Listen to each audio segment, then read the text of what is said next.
Prep Joy current affairs में आपका स्वागत है। करंट अफेयर्स सीखने के लिए हमारे चैनल को सब्सक्राइब करें और www.prepjoy.com पर भी जाएं। आज का विषय है current affairs the 11th of March 2022। CISF स्थापना दिवस हर साल 10 मार्च को मनाया जाता है।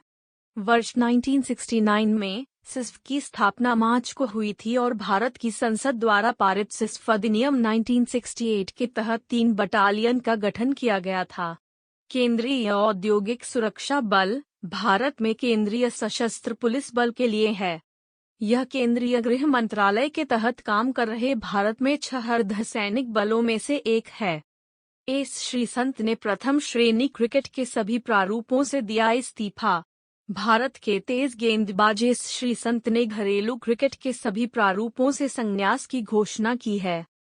सोशल मीडिया पर श्रीसंत की घोषणा IPL 2022 की नीलामी में 39 वर्षीय के अनसोल्ड रहने के 1 महीने बाद आई है। श्रीसंत ने कहा, घरेलू क्रिकेट छोड़ने के उनके निर्णय का उद्देश्य क्रिकेटरों की अगली पीढ़ी के लिए मार्ग प्रशस्त करना है। WHO global centre for traditional medicine की स्थापना के लिए सरकार की मंजूरी। प्रधानमंत्री नरेंद्र मोदी की अध्यक्षता में केंद्रीय मंत्रिमंडल ने गुजरात के जामनगर में WHO global centre for traditional medicine WHO GCTM की स्थापना को मंजूरी दे दी है। WHO GCTM की स्थापना आयुष मंत्रालय के तहत जामनगर में की जाएगी। यह दुनिया भर में पारंपरिक चिकित्सा के लिए पहला और एकमात्र वैश्विक चौकी केंद्र कार्यालय होगा। तमिलनाडु सरकार ने भारत की सबसे बड़ी तैरती सौर ऊर्जा परियोजना का उद्घाटन किया। तमिलनाडु के मुख्यमंत्री M.K. स्टालिन ने 150.4 करोड़ रुपए की लागत से निर्मित भारत के सबसे बड़े तैरते सौर ऊर्जा संयंत्र का उद्घाटन किया। स्वच्छ ऊर्जा प्रदान करने के लिए तमिलनाडु के थूथुकुडी में southern petrochemicals industries corporation limited SPIC कारखाने में फ्लोटिंग प्लांट की स्थापना की गई है। इसका उद्देश्य पर्यावरण की दृष्टि से स्थायी विद्युत उत्पादन प्रदान करना है। विश्वकर्मा राष्ट्रीय पुरस्कार मंत्री B. यादव द्वारा प्रदान किया गया। 8 मार्च 2022 को केंद्रीय श्रम और रोजगार मंत्री श्री भूपेंद्र यादव ने विश्वकर्मा राष्ट्रीय पुरस्कार VRP और राष्ट्रीय सुरक्षा पुरस्कार NSA प्रदान किए। वे प्रदर्शन वर्ष 2018 के लिए कुल 96 VRP प्रस्तुत किए गए।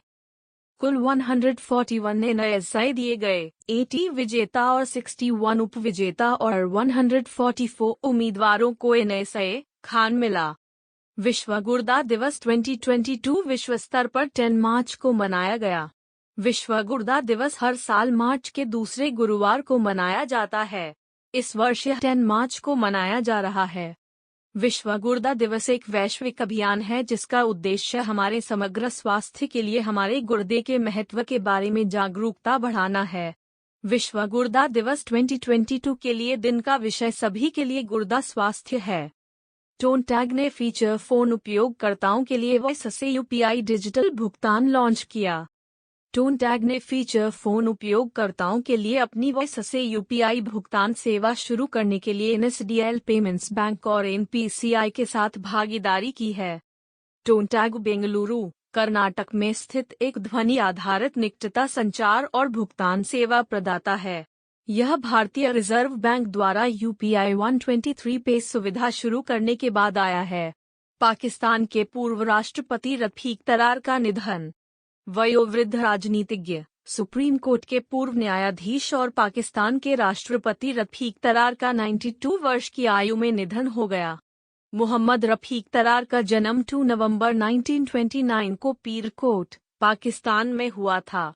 उन्होंने 1991 से 1994 तक सर्वोच्च न्यायालय के न्यायाधीश के रूप में कार्य किया। यूपी चुनाव परिणाम 2022, CM योगी जीते, बीजेपी आगे।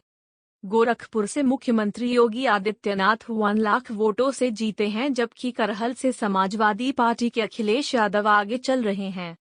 403 सदस्यीय विधानसभा के लिए उत्तर प्रदेश विधानसभा चुनाव परिणाम 2022 के लिए मतगणना जारी है। यूपी चुनाव परिणाम 2022 में बीजेपी कुल 231 सीटों के साथ आगे चल रही है। एक्सिस बैंक ने शुरू की पहल हाउसवर्क इस वर्क। एक्सिस बैंक ने हाउसवर्क वर्क प्रोजेक्ट लॉन्च किया है, जो उन लोगों के लिए संभावनाएं प्रदान करता है जो कार्यबल में वापस आना चाहते हैं। इस पहल के पीछे का उद्देश्य इन महिलाओं को यह विश्वास दिलाना है कि वे रोजगार के योग्य हैं। यह अवधारणा पल्लवी शर्मा को काम पर रखने के बाद पैदा हुई, जिन्होंने कुशलता से अपनी घरेलू नौकरियों की तुलना पेशेवर फर्मों से की। वीडियो देखने के लिए धन्यवाद। यदि आपके पास हमारे लिए कोई सुझाव है तो कमेंट करें। अगर आपको वीडियो पसंद आया है और इसे अधिक देखना चाहते हैं तो लाइक बटन पर क्लिक करें और भविष्य के वीडियो के अधिक अपडेट प्राप्त करने के लिए सब्सक्राइब बटन पर क्लिक करें।